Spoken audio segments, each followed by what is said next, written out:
Trust બન્યું હોય તો ખૂબ ખૂબ અભિનંદન। અને ટ્રસ્ટમાં એવું કરજો કે જે સૌથી વધારે વધારે પૈસા આલે પ્રમુખ, બીજા નંબરના આલે ઉપપ્રમુખ, પૈસા આલે તમારા ગોઠવજો એટલે બોલો 1 પણ રૂપિયો ના આલવા વાળા તમારું લોહી ના પીએ। જે 1 રૂપિયો નહીં આલે તમારી પાસે હિસાબો માંગશે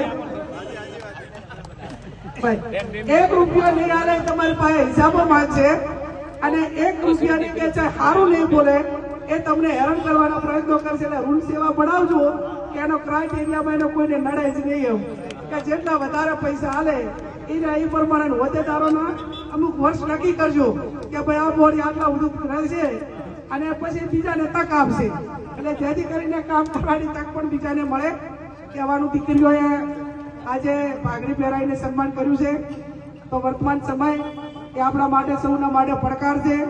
આપણી દીકરી આપણી બેન એ માથા માથે પાઘડી બંધાવે બધાય વધી તો આ જ્ઞાની બેનના માથા ઉપર તમે પાઘડી નથી બંધાઈ એ તમે સર્વ બધા આખા ઠાકોર સમાજ વતી મારા માથા ઉપર તમે પાઘડી બંધાઈ છે તો સમાજની આબરૂને ભાઈને આપણા બાપને અને ભાલેરાની બજારમાં આપણો બાપ કે આપણો ભાઈ એ કોલર ઊંચો કરીને ચાલવા જોઈએ। આપણે એવી ક્રેડિટ આપણે સમાજને આપીએ કે સમાજની દીકરીઓએ માતા માથે પાઘડી બંધાઈ હતી એની જે મર્યાદા એ પાઘડીનો શાન બાન શું છે એ પાઘડી પહેરાવે ત્યારે ઘણી જવાબદારી વધી જાય છે અને એ જવાબદારીના ભાગરૂપે બેન દીકરી સંસ્કારી બને અને ક્યાંય મોટી આંચ સમાજની ક્રેડિટને કે ભાઈઓને કે બાપને ક્યાંય ધાનેરાની બજારમાં નીચું ના જુએ એ સ્થિતિનું આપ સૌ નિર્માણ કરજો।